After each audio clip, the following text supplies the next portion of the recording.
Hello guys, Rangdali Soli Khantona channel le আপোনালোকক স্বাগতম জনাইছো। আজি মই বনাবলৈ গৈছো ভেদাইলতা আৰু নৰসিংহৰ গৰৈ মাছৰ ৰেচিপি। এয়া মই মাছখিনি ফ্ৰাই কৰি ললো।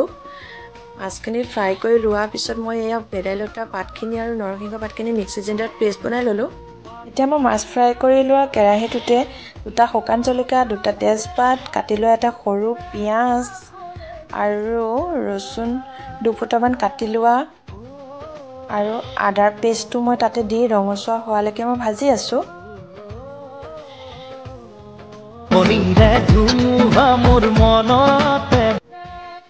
এতিয়া মই ইয়াতে এড কৰিম আধা চামুচ হালধি আৰু আধা চামুচ জিৰা পাউডাৰ। এতিয়া মই ভাজি আছো ৰঙচুৱা নোহোৱালৈকে। দেখিলো তোমাক জুই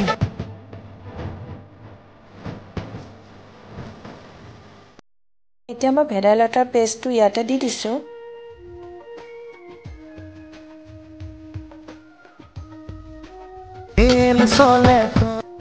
ইয়াতে মই এড কৰিম এটা বইল কৰা আলু। আলুটো মই পিটিকি লৈছো। এতিয়া মই ফ্ৰাই কৰি থকা মাছ কেইপিচ ইয়াতে দি দিছো আৰু ভালদৰে মই এতিয়া উতলিবলৈ দিম 10 মিনিট বা 20 মিনিট মানৰ কাৰণে।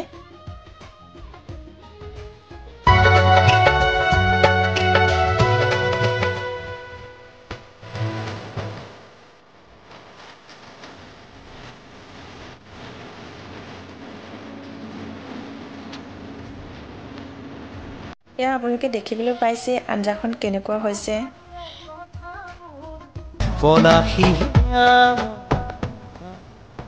আঞ্জাখিনি ডেমো আপোনালোকক দেখাবই নহ'ল। এতিয়া মই কাচকল ফ্ৰাই কৰি আছো।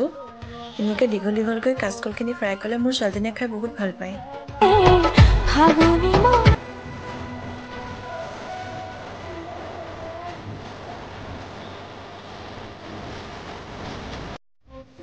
গৰৈ মাছৰ ভেদাইলতাৰ জোল আৰু কাচকল ফ্ৰাই আৰু পোৰা মাছৰ পিটিকা, কচু পাতৰ তৰকাৰী আৰু মাটি দালি।